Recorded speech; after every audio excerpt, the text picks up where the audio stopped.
اعوذ باللہ من الشیطان الرجیم بسم اللہ الرحمن الرحیم رب اشرح لی صدری ویسر لی امری واحلل عقدۃ من لسانی ویفقہوا قولی صدق اللہ العظیم صلی اللہ علیہ وآلہ وسلم۔ تصوف قادری کے تمام ویورز کو میری طرف سے السلام علیکم ورحمۃ اللہ وبرکاتہ۔ ایک بار پھر ایک انتہائی خوبصورت اہم ٹاپک کے ساتھ آپ سب کی خدمت میں حاضر ہوں۔ ہم ہیں آپ کے خادم، آپ کے نوکر اور مرشد کریم کے در کے ادنا سے گدا، ساجد علی قادری امیری۔ سامعین محترم، آج کا ہمارا موضوع سخن قیامت کے دن کون سی جماعت حق پر ہوگی۔ قرآن کریم میں واضح شہادت، قرآن کریم میں تمام جھگڑے ختم کر دیے۔ لیکن ٹاپک کی طرف بڑھنے سے پہلے ہمیشہ کی طرح آپ سب سے انتہائی ادب کے ساتھ گزارش کروں گا کہ اگر آپ اس چینل پر نئے ہیں تو اپنے اس چینل کو ضرور سبسکرائب کر لیں، بیل آئیکن پر کلک کر کے آل نوٹیفیکیشن پر کلک کرنا مت بھولیے گا۔ سامعین محترم، قرآن کریم فرقان حمید اللہ کی پاک کتاب میں اللہ کا فرمان ہے، سورۃ الاسراء آیت نمبر 71-72، یاد کرو جس دن ہم ہر جماعت کو اس کے امام کے ساتھ بلائیں گے۔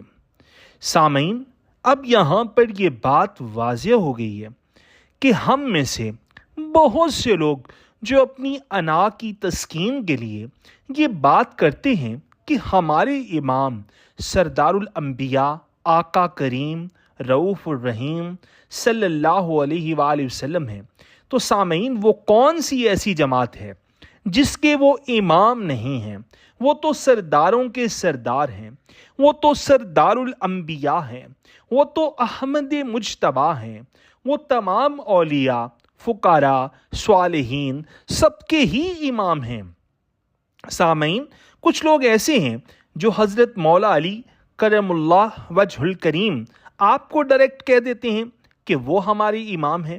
تو سامعین، قرآن کریم نے اس بات کو واضح کر دیا ہے کہ نہیں، آپ کو ظاہری امام بھی چننا پڑے گا جو آپ کی رہنمائی کرے گا۔ آج بھی وہی آپ کا رہنما ہے ظاہری طور پر، اور وہاں بھی وہی آپ کا رہنما ہوگا۔ یہاں پر دونوں کے لیے ہدایت ہے، امام کے لیے بھی اور مقتدی کے لیے بھی۔ جیسے حضرت سخی سلطان باہو رحمت اللہ تعالی علیہ نے اپنی کتاب میں ایک حدیث کو نقل کیا ہے جس میں حضور فرماتے ہیں کہ ہم نے شیخ ناقص کو اس طرح خسارے کا باعث بنایا جیسا کہ شیطان مردود کو۔ آپ نے نصیحت کے طور پر یہ حدیث اپنی کتاب میں نقل کی۔ یہاں پر ہم بھی یہی کہیں گے کہ یہ دونوں کے لیے ہے، چاہے وہ میں ہوں یا میرے امام جن کے پیچھے میں چل رہا ہوں یا جن کے پیچھے آپ چل رہے ہوں، دونوں کے لیے ہے، چاہے کوئی بھی کیوں نہ ہو۔ اس کے بعد فرمایا گیا کہ یاد کرو جس دن ہم ہر جماعت کو اس کے امام کے ساتھ بلائیں گے۔ یہاں یہ بات واضح ہو رہی ہے کہ ہر جماعت کا ذکر آیا ہے، یعنی آگے امام ہوگا اور پیچھے مقتدی ہوں گے۔ جب اس جماعت کو اس کے امام کے ساتھ بلایا جائے گا تو یہاں پر اگر بات امام علی المرتضیٰ کی ہے، امام علی مقام مولا حسین کی ہے، یا 12 اماموں میں سے کوئی بھی کیوں نہ ہو، تو یاد رکھیں مالکوں کو کسی کو بلانے کی ضرورت نہیں ہے۔ حضور تاجدار مدینہ صلی اللہ علیہ وآلہ وسلم سے لے کر حضرت امام محمد مہدی تک وہ تو سب پہلے سے تخت پر تشریف فرما ہوں گے۔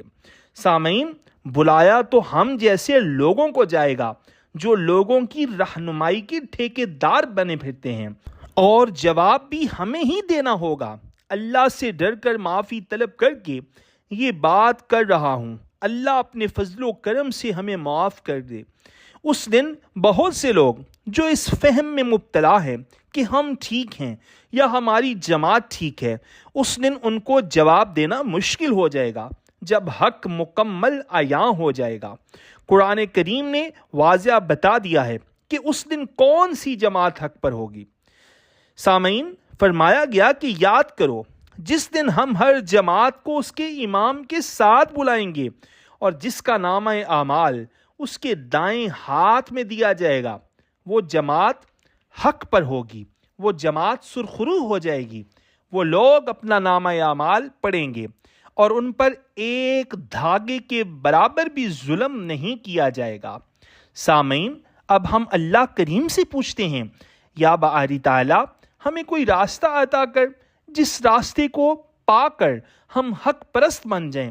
اب اللہ کریم نے اسی آیت میں یعنی 71 اور 72 میں مزید واضح کر دیا۔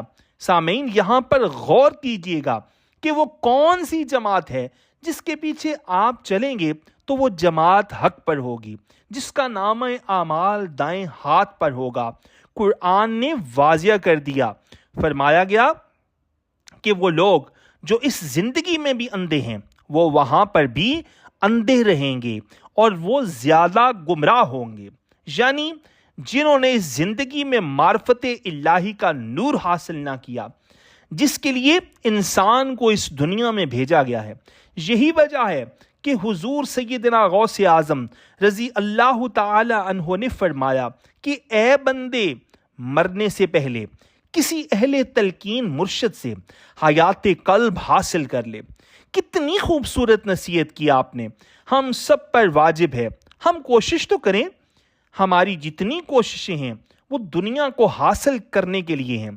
اگر ہم نے مرشد کریم کو پکڑا ہے تو صرف اس مقصد کے لیے کہ ہمیں دنیا مل جائے، ہمارا کاروبار ٹھیک ہو جائے، ہماری اولادیں دنیا میں کامیاب ہو جائیں، اور جو لوگ ویسے ہی دنیاوی طور پر پرسکون ہیں، یعنی مال و دولت جن کے پاس موجود ہے، وہ کہتے ہیں ہمیں باطنی خزائن کی یا مرشد کریم کی ہمیں کیا ضرورت۔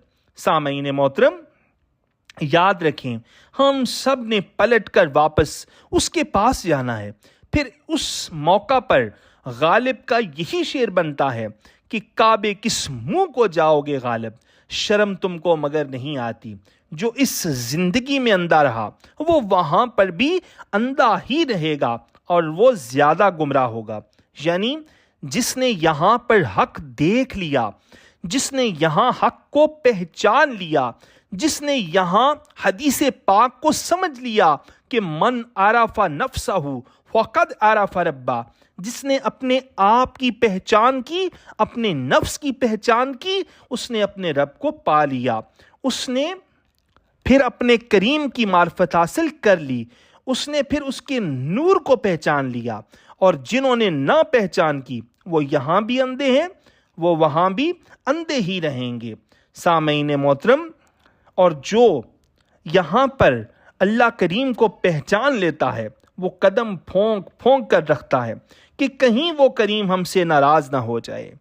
بس آخر میں یہی گزارش کروں گا کہ اگر دنیا اور آخرت میں کامیاب ہونا چاہتے ہو تو پھر اندھے نہ بنو، بلکہ اس کی معرفت کے لیے کوشش کرو۔ ایسے امام کو چنو جو اس کے نور میں غرق ہو چکا ہو، جس کا باطن اس کے نور سے اور معرفت الہی سے روشن ہو چکا ہو۔ اللہ کریم ہمیں عمل کی توفیق عطا فرمائے۔ مالک کریم ہمیں حق کو باطل میں تمیز کرنے کی توفیق عطا فرمائے۔ اگلی آنے والی ویڈیو تک کے لیے اپنے اس خادم کو، اپنے اس نوکر کو اجازت دیجیے۔ اللہ نگہبان، فی امان اللہ۔ ویڈیو کو لائک کر دیں، حق کی آواز بنیں، ویڈیو کو جتنا ہو سکے شیئر کر دیں۔ وصلی اللہ تعالی علی حبیبہ خیر خلقہ نور عرشہ وزینت فرشہ سیدنا محمد وعلی آلہ واصحابہ واولیاء امتہ اجمعین الی یوم الدین۔